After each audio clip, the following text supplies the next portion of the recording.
What's up, Cripple Crew? EDC with DVD, disabled but deadly. And today, we've got another Jin knife to put together.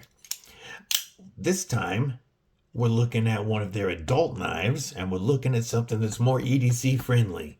You know that I had a blast putting together the D2 and G10 ChuBBees with the Deadly Daughter.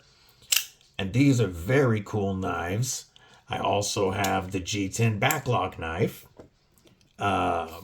which is awesome for teaching kids how to assemble knives, teaching kids knife safety, knife manipulation, and is really just a cool piece anyway. But I told them I would really love to show something that's more EDC friendly. Yeah, this has a pocket clip, a really cool one, and a D2 blade that's plenty sharp. But I wanted something a little more normal EDC sized to show you guys what their adult knives are like. So Jen was cool enough to send in the captain. We're going to open it up and get into this. While I'm opening this box using the Jin ChuBBees, make sure that you stab that like button like you mean it. /subscribe. I'd love to have you here, and you're not going to want to miss all the dope knife and EDC content coming your way. Also, drop a comment below. Let me know what's in your pockets. All right, I'm going to pause this for a moment, open this all up, and see if everything needs to be degreased. Well, actually, let's just open it together. Let's just keep it rolling. So, when you open the Jin Knives package, you got your scales and your blade, and the blade is always protected at first. You have instructions in the box, and they are step-by-step with a parts list and what you're going to do. And then you've got the congratulations and your maintenance guide in the back. Really cool. And you've got your tools, and all of your hardware is in here. Comes with a T8 and a T6. I'm going to pause the video and make sure that this stuff isn't really oily. Wipe it up real quick. I'll be right back. Okay, as I suspected, this needed a little bit of cleaning up, and we got that done. So now we're going to start with putting our T6 for our frame inserts, which is one's going to go back here. And does this thread onto it? Yes, we'll just thread those on. And oh, I should do this under the screen, under the camera.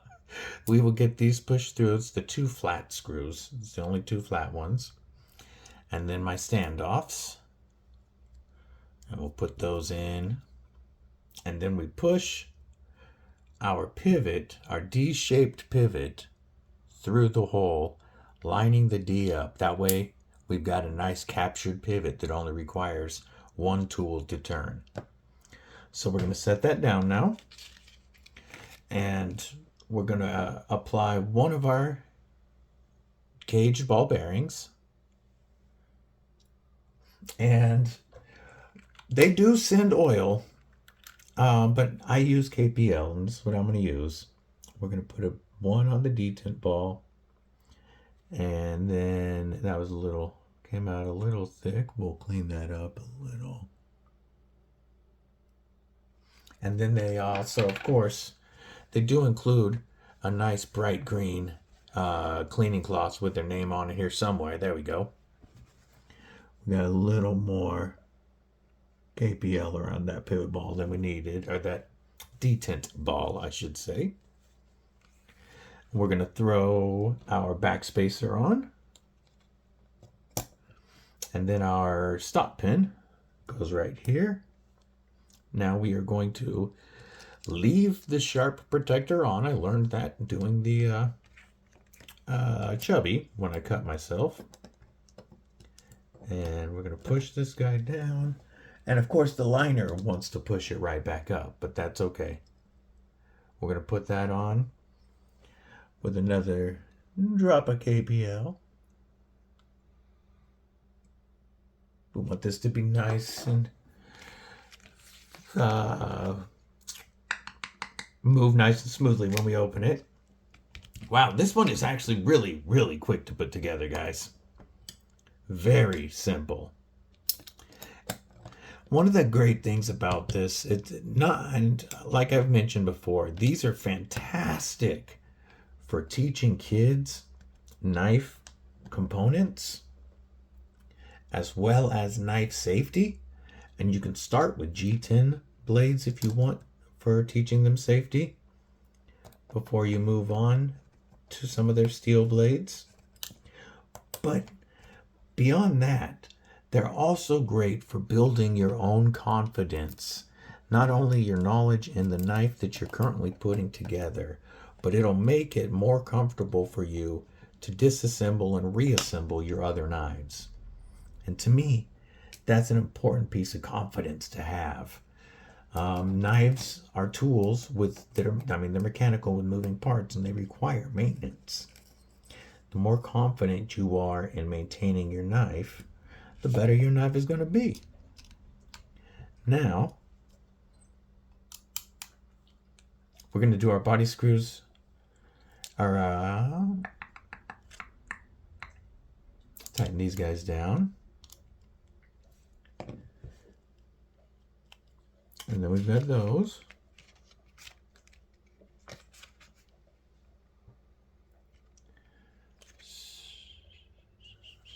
So, I want to feel the action real quick. Oh, I can't do it with this on there, can I? I got that pivot a little too tight.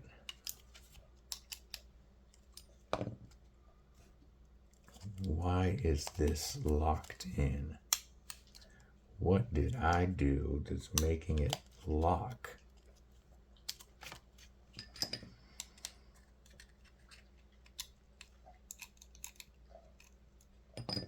Let's pop this back off real quick. I did something. We'll see what. Loosen that. There we go. Okay, let's pull this off. We're going to close our blade. Tighten.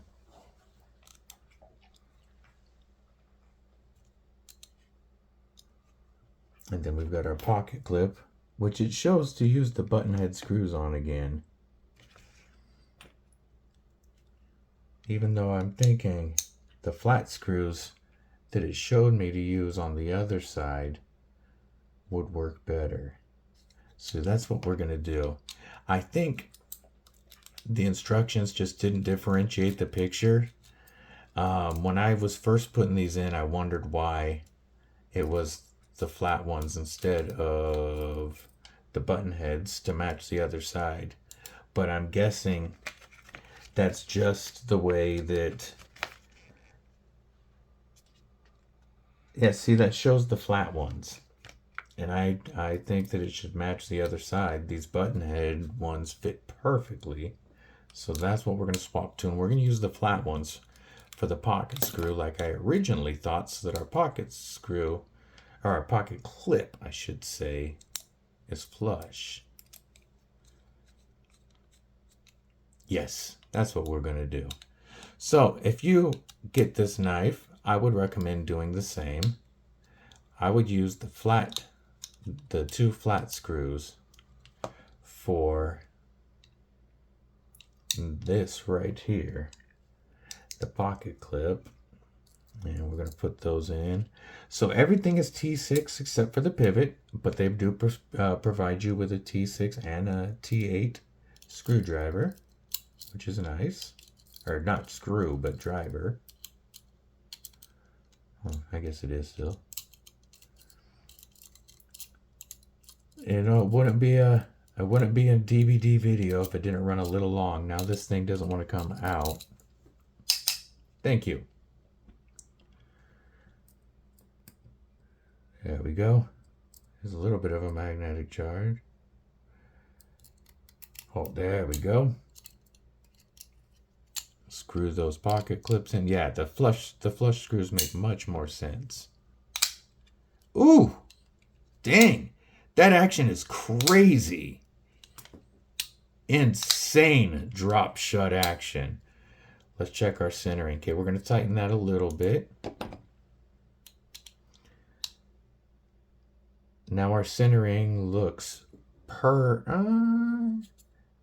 yeah, perfect. And, whoa, still crazy drop shut. We're going to wipe this with our already greasy gin rag. So, check this action out, folks. That is crazy. So this piece here sits right under the scale, and it looks blue through the scales. I mean yellow, through the scales. But it's so you can have like a little message written on here, and it'll show through your scale. I left it out for the moment in case my wife wants to put a message on it, but I'll put this back together later, and in future pictures you'll see this with the yellow under it. But this is absolutely a knife I could use as an EDC. Let's check the edge on it real quick. Let me grab a slice of our piece of paper.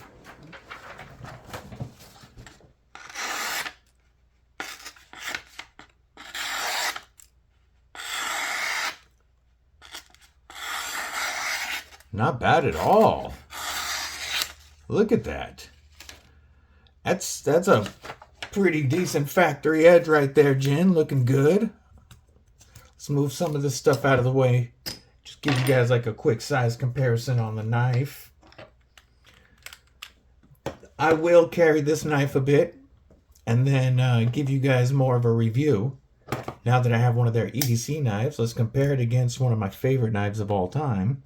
It's a ChuBBees Vision FG, and it looks like it is slightly larger than the FG. Let's go with a bigger knife.